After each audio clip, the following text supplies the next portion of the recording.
Berbagai proyek-proyek besar telah berhasil dibangun di Solo.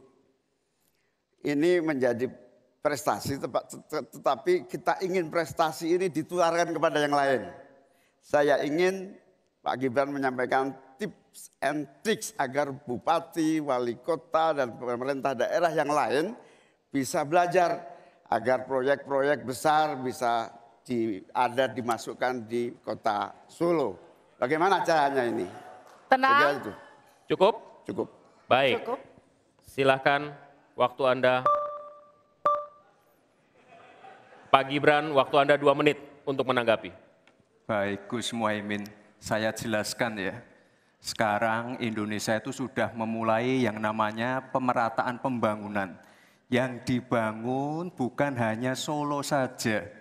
53% investasi kita sudah ada di luar Jawa. Kalau kita pengen fair ya Gus,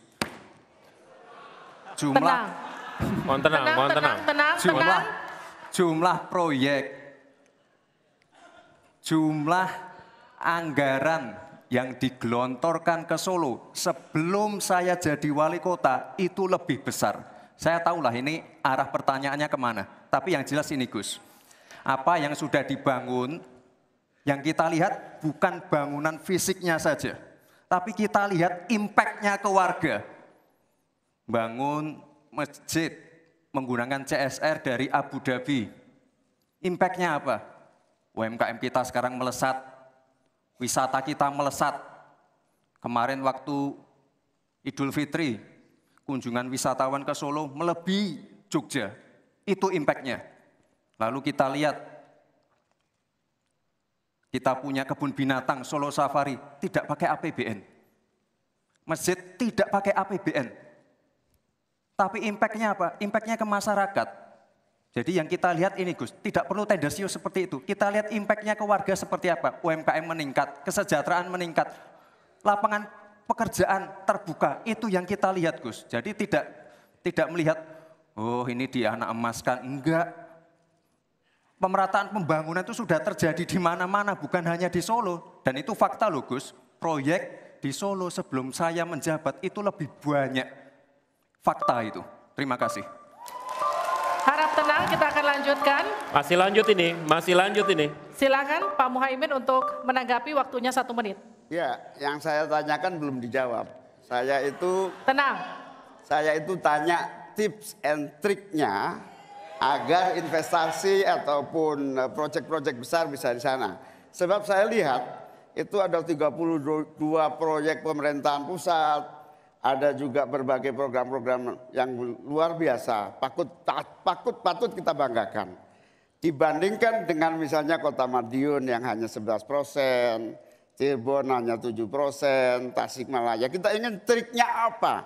Sehingga akses pendanaan pembangunan itu bisa bersifat adil dan merata, bukan hanya di satu kota, tapi berada di seluruh. Kita lanjutkan. Ini yang menjadi catatan saya adalah keadilan dalam melaksanakan APBN.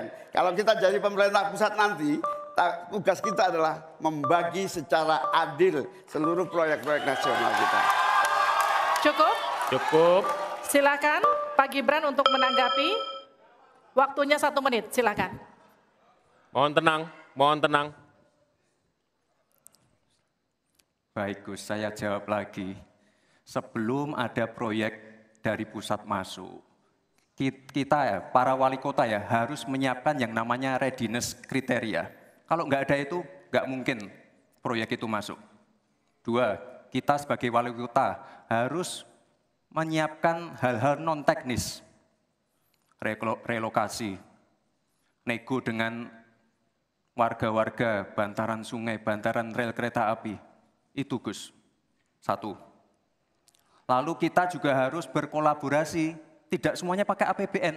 Ada yang pakai APBN plus APBD plus dibantu, saya sering dibantu Pak Ganjar, gubernur saya. Ini kolaborasi. Jadi tidak semuanya APBN, ini kolaborasi, ada CSR juga, ada BUMN juga, ini kolaborasi. Dan sekali lagi sebelum itu masuk, kami para wali kota menyiapkan readiness kriteria, itu. Jadi ya saya kira ini cukup fair Gus. Ayo mana pendukung? Tenang. Apresiasinya.